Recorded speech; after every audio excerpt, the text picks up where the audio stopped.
Today we are talking about buying a home in 2024 through a loan officer's lens.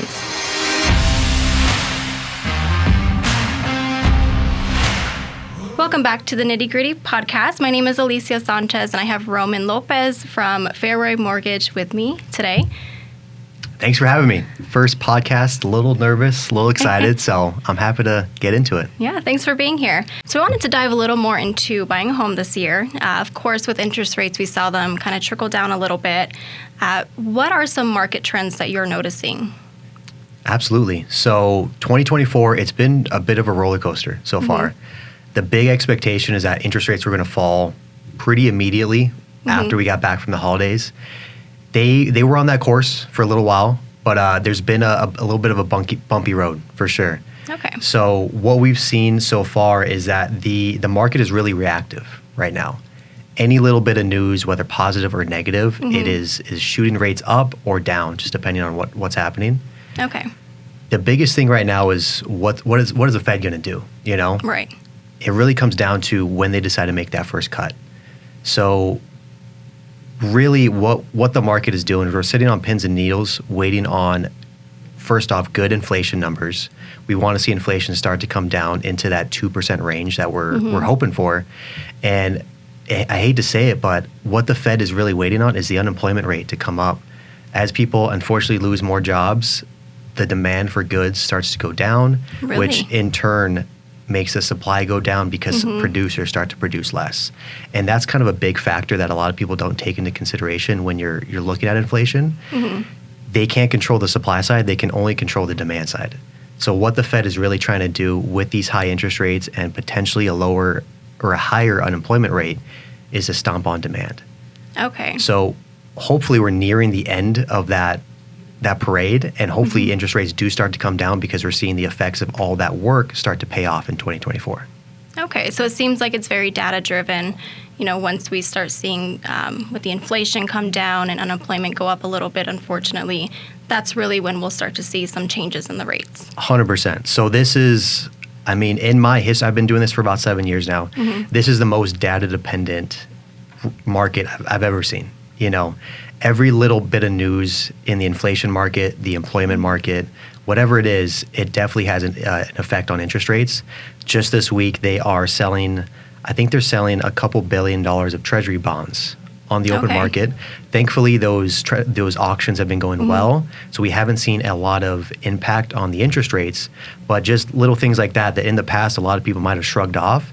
Now, us as loan officers, we have to keep an eye on that because that can make the difference between a certain rate today and another rate tomorrow. Okay. I appreciate that insight there because, of course, you know, your insight as a loan officer is a lot different than us as realtors, right? You guys have a different lens. Now, you know, with the current market, what are some key predications that will either help or hinder our first-time buyers? Absolutely. I mean, the biggest key word right now is interest rates. You know, I think a lot of buyers are sitting on the sidelines just waiting for those rates to drop. Yeah. But a lot of them aren't taking into consideration, or some of them are, the heightened demand that's going to come with a 0.5% drop in rates, a percent drop in rates. Those small changes in our world could equate to millions of people looking for houses. Right. So on average, about a 1% drop in interest rate means 5 million people can enter the market and they can afford a house. Oh, wow. Where in the past they might not have been able to. Okay. So I think the biggest thing is people are waiting for that line in the sand to where, okay, our goal is we want to hear interest rates hit 6%. Then we'll move into the market. Some people are 5, some people are 4. Right. It just depends. I think the biggest thing right now is just waiting for that windfall of interest rate changes and inflation news to come through. And I think people will start to get more comfortable. Okay. Because at the end of the day, they have to be comfortable with the house they're moving into, price-wise, interest rate-wise, whatever it is. Because, of course, it all comes down to what they're going to pay monthly. Sure. You know, they want to make sure that everything's going to come together and it's going to make sense for them. Yeah, absolutely. Okay. And, of course, you know that there are a lot of sidelined first-time homebuyers right now. Now, at what point in the process do you recommend that they connect with either a mortgage lender or a realtor? So I'm biased. I always say day one, Uh-huh. whenever you're thinking about buying a house, you should definitely get in contact with your realtor, especially your lender.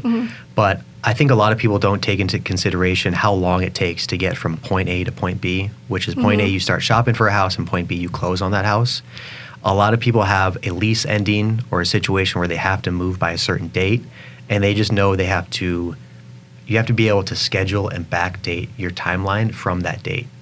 Okay. So what a lot of people and a lot of first-time homebuyers can take into consideration is generally when you get pre-qualified, if you were to get pre-qualified, it takes you about 2 to 3 weeks from that date to find the house that you like.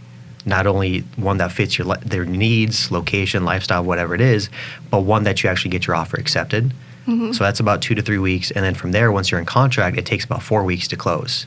So if you have a lease ending X date, you have to make sure you start, generally about 2 to 3 months before that date, just to give yourself plenty of time. So if you're a first-time home buyer looking to talk to a lender or realtor, it's usually a good time to talk to them maybe 3-4 months before you actually want to buy, so we can kind of get you started on that path and point you in the right direction. Okay, so about 3 to 4 months, that's when they should be connecting with you or us as realtors. In the process, from actually finding the home to closing on it could technically be like 2 months. Sure. Hey everyone, we want to interrupt this episode to let you know that we are a Keller Williams Southern Arizona franchise. We are also realtors practicing equal housing. Now let's get you back to the podcast. With that timeline, could someone connect with a mortgage lender maybe 6 months ahead? Like, what are the benefits of, having more time to talk about what your options are? Yeah, so there's really no wrong way to do it. Very seldom do you get someone that finds a house they love, applies, and gets into contract within the same 2 to 3 day window. It's very rare. A lot of times it is this sort of build up to where, hey, let's have that initial conversation. Let's get all your information out in the open. Let's solve any problems that might be there. And then from there, we can say, all right, you're pre-qualified for this number. We share that info with the realtor, and then you guys can start the home buying process. So it really comes down to a case-by-case basis. A lot of people who are maybe a little worried about their current situation, whether it's income, credit, down payment, I always encourage them to apply sooner rather than later. Because at the end of the day, it's not going to be a no. It'll never be a no from us as a lender. It'll be a, hey, maybe not right now, but here's what you need to do to get there type of thing. Okay. So I'm a big proponent of, hey, let's set up your game plan today, whether it's 6 months, 8 months, a year, 2 years, whatever it is. At least if you have a target, you have something to aim for, right? Right. So if it takes you 6 months to get ready, then let's start today type of thing, Okay. There's no set time period. It just comes down to what they're comfortable with. And I've helped a lot of buyers that it took 2-3 years, but Okay. it paid off But in it's the nice end. having that support through that process. For sure. Yeah, and you're being Yeah. proactive about it too. I mean, buying a home is one of the biggest assets, that you invest in. So Right. And a lot Okay. of people are afraid of the no, so they don't even apply. Yeah. So I think that's one of the biggest lessons is don't be afraid of the no, because it's never a no. It's just not now, but let's figure it out. What are some things you would suggest for a home buyer who is looking to buy a new home? Sure. So if you're thinking about buying a new home this year, let's say, the 3 biggest things us as lenders look at is your income, your credit, and your assets. So each loan program has different requirements, but what you'll want to do is the biggest thing that helped me when I bought my first house is I looked at my overall budget and I found out what I could afford. If I had roommates, how much could they contribute to help me pay for my mortgage? If I had other bills, what did those look like and how much of a house could I afford? So that when a lender told me what I could qualify for, not only could I see what my max qualification is, because that's kind of a nice feeling too, to know how much you can afford, but I also wanted to be able to back into something that I knew I was comfortable with. Right, because you can get qualified for maybe $400, but For sure. $400,000, You but might maybe not the like the payment payment. Yeah. might not fit you. So Definitely. okay, so it's good to just understand what your financial status is and what you're going to be comfortable with when that time does come. Yeah. So it's always a good idea to have a goal list in mind for yourself whenever you're preparing. A lot of times having that goal list keeps you in the right mindset when you go on NMLS, when you go on Zillow, because you can start shopping for some crazy houses, but like you said, you might not like the payment. Right. Yeah. Okay. And what are some no-nos for future home buyers? Oh man, I had one of these today. Don't buy a car before you buy a house. How about that? No new cars. Okay. No new cars if you can. I'm not saying you have to, but if you're a young person, try to buy your first house. Maybe hold off on that new truck, before you buy the car, before you buy the house. And why is that? So the reason you want to buy the house before you buy the car is because when you buy a car, the guidelines are a lot less strict than when you buy a house. So sure, you might be able to qualify for that truck pretty easily, but when you flip around and try to buy a house, those requirements are a lot tougher. Okay. So that payment on that new car might hold you back from getting that house that you like. Okay. Yeah. So it's good to connect with the lender, let them know what you're looking for, and wait for those big purchases after you get into your new home. Sure. Okay. And the only reason I say that is because in experience, I've had a lot of people reach out to me like, oh, I just bought a new car. I want to see if I can afford a house too. And a lot of times I have to break the news like, oh, if you did it opposite, we'd be able to help you. But yeah. Okay. Can you share a real world experience of one of your clients where you helped them come out on top? So I had one of these not too long ago. I had a husband and wife client reach out to me on Google. It was back in 2022. They were looking to buy a house, but they had some credit concerns. Set them up on a credit plan. They were super motivated, really excited, and so they got started right away. But they had a little bit of a setback that they weren't able to get their scores up in the year that they wanted to, and it pushed their credit plan from a year out to 2 years.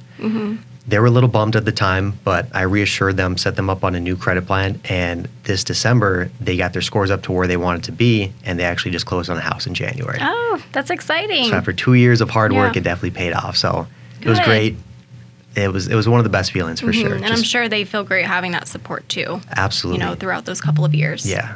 I come from a Hispanic household, so we weren't taught a lot about credit back in the day. Yeah. So I've helped aunts, uncles, cousins with credit. So it's always something that's near and dear to me. So of course. Definitely felt good.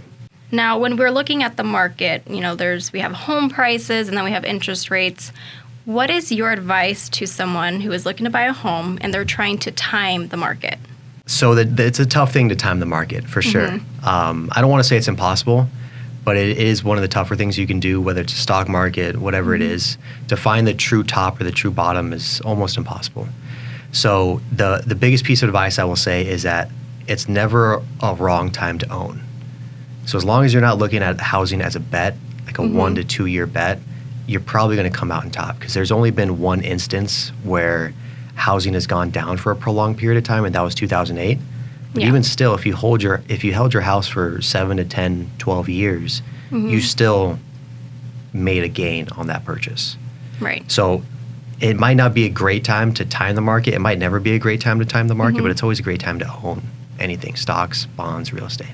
Okay. Thank you, Roman, for coming out and sharing all of your knowledge with us. Thanks for having me. We are going to provide all of his information below in case you would like to connect with him. And if you found any valuable information in this video today, feel free to like and subscribe. Thank you for listening and watching the Nitty Gritty of Real Estate podcast here with the Tom J. Krieger team of Keller Williams, Southern Arizona. If you are interested in buying a home, selling a home, or even investing in real estate, we have 5,000 agents across the country that we can connect you to. If you need any free resources, feel free to check out our website at www.thetjkteam.com. We hope you have a great day.